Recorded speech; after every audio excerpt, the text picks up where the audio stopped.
Good afternoon. Welcome to Options Tender. It is Friday. Happy Friday. Yay to everybody. Thanks for joining us here. We're going to go through SPY on multiple time frames. We may also check out, if we have time, one or two trade setups that we had in the options guide. That's a free Discord that I like to jump into every once in a while. So let's jump into it. If you're new here, go down to that bottom right hand corner, hit that Options Tender logo and subscribe.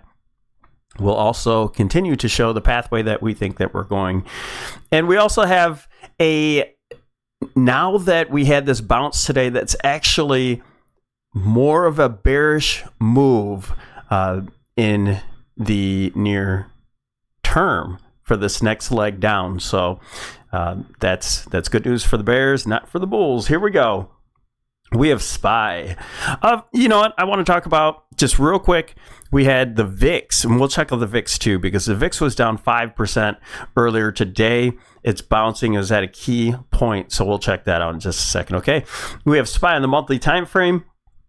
Yes, it does appear we have some room to the upside if we want to get to this move up to this trend line here. That can be adjusted. You could say, some people are saying we're at it.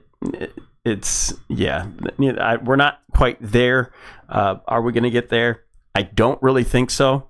But at this point on the monthly time frame, nothing really wrong here. Just getting our first red candle so far. Month is clearly not over. Just started. So not much to say here on the monthly time frame, except I do expect that we'll retest this huge zone here. This is a breakout zone. Did hold above it here for a month and then came back down before heading into 2022. The breakdown, the recession, as people say. Broke back up into that zone, bounced around a little bit, and then broke out. So I'm looking for a retest of this zone, and that's right about the 458, 457 area that we've been talking about in the past videos. Let's jump down to the weekly. It's Friday, so let's. This is pretty important how this week is going to end here. And we have this channel that it's not. This is not a trend line at the bottom here, not yet. There's only one touch there, but I'm lining it up with the tops here, just in case we start to come down to these areas. I want to see if this is where price will hold. So that's just an anticipation of getting down to this zone. So we have our expanding ending diagonal here on the weekly time frame, but I'm mapping out a channel just in case we do want to get new highs. This could be the start of that point. Okay, so we have our move here where we have a touch, a reaction off of it, and here we're looking for a breakdown at this point. We do have somewhat of a it's not quite a hangman candle. We'll see how it ends here. At this point, you know, we're just testing the lows of last week. And so that's a big zone in itself. We don't really want to close above it, but that still could be a hangman candle.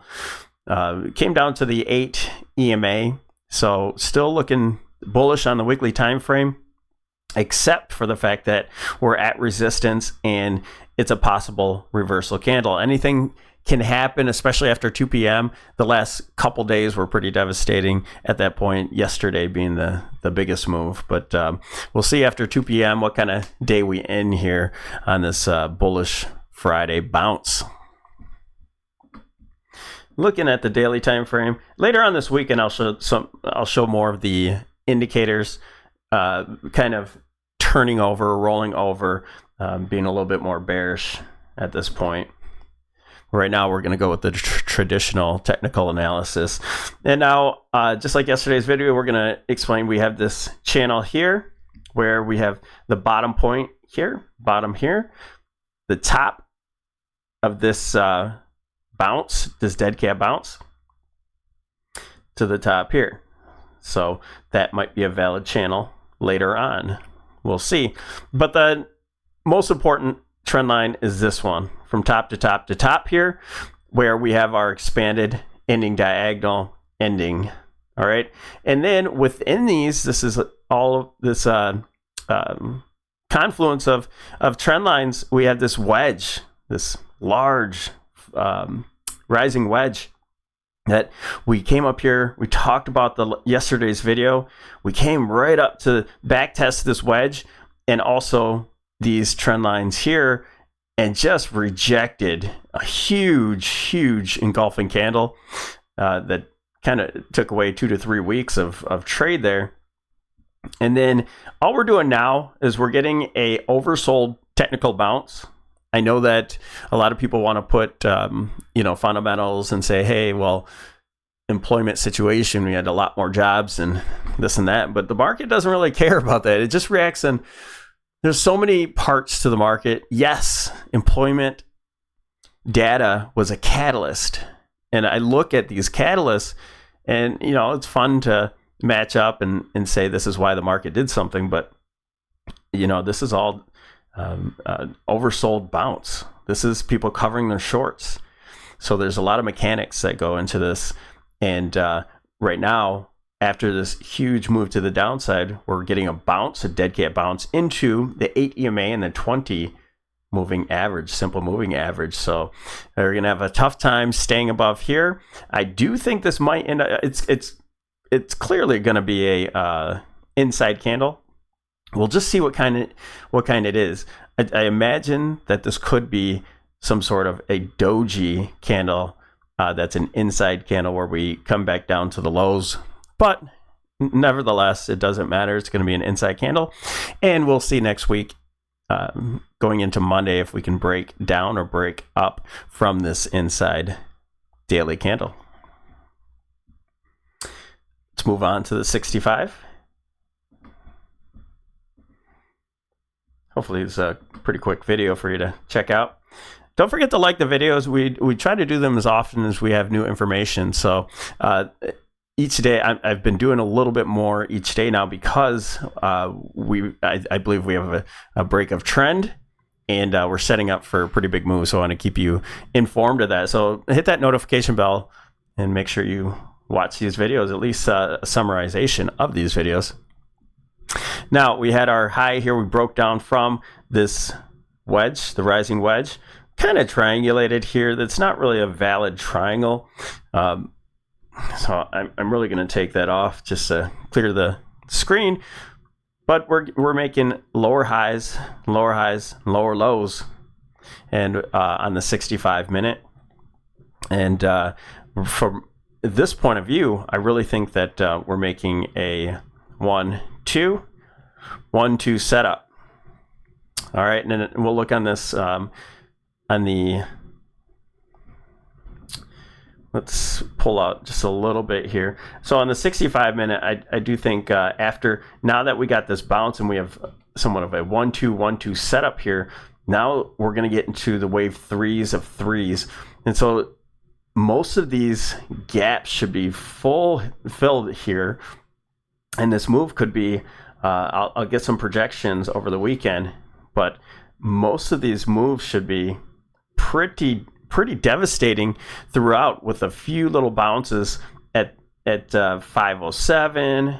Perhaps these gaps are around the 500 mark will be good ones, and then all the way down here at this 480 zone would be another, but I'm actually looking for a little bit lower than that.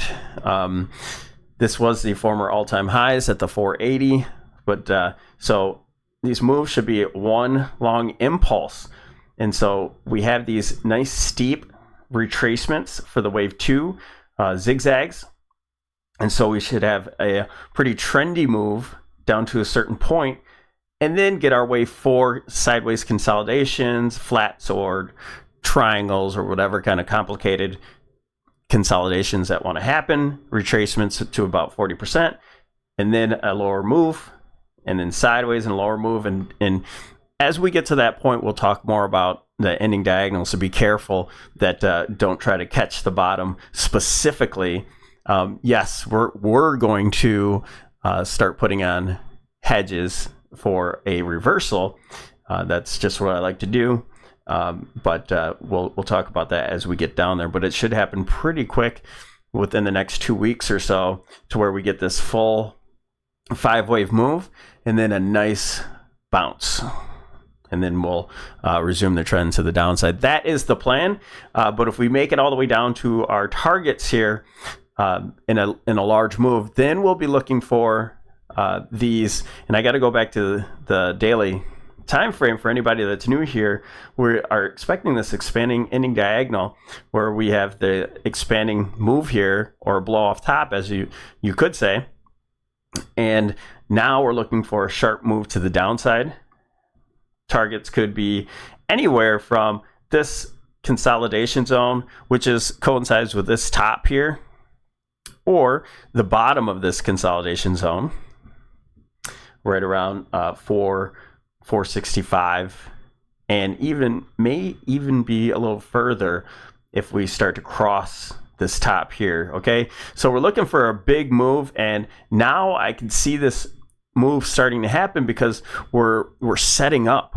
A 1-2-1-2 setup is, that's a little bit more bearish than just a move that just starts to go. It's kind of like a spring coiling up, and we should get a nice move to the downside. All right, if we put it on the daily time frame again, we can get this visually. See how I don't have anything here at all? We don't really have any substance here on the daily time frame until we get down to this consolidation area. So this consolidation area is a big key point. If we break down from here, then maybe we go down to this zone at like I said, around the 460 area. That's that standard deviation move from the point of control here. All right. So this could very well mimic or mirror the kind of move that we had. All right. This is a super sharp move, could mirror that, and then we can get a bounce and head lower. Or that's where I was saying, some of those trend lines to the upside or channels, maybe we hit the bottom of those channels and make new highs there. We'll just have to see what happens with the market. Nobody knows exactly what's going to happen there. All right, let's take a look. Okay, now we'll take a look at the ending diagonal that, if we get new highs here. Again, this is busy, so I have a lot of time relationships on here that I've been looking at. This is not my primary situation, but this is a very valid situation where this is an ending diagonal where we have a 1, 2 to the downside, 3. These are all made up of 3 waves. We get a 3-wave move for 4.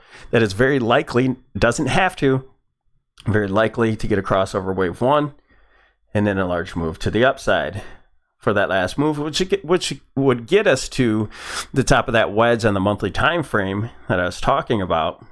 So yeah, it's still valid, and that would be a great shorting opportunity for there, and a great long opportunity as well going up into that. So let's see here.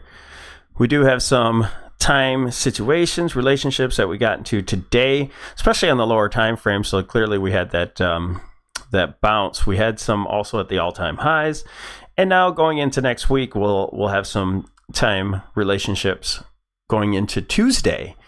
CPI is on Wednesday morning before the bell, but Tuesday should be kind of a reversal, or it should be an eventful type move. Something should happen on a time relationship, and it's not always on the exact day. It could be the day before, day after.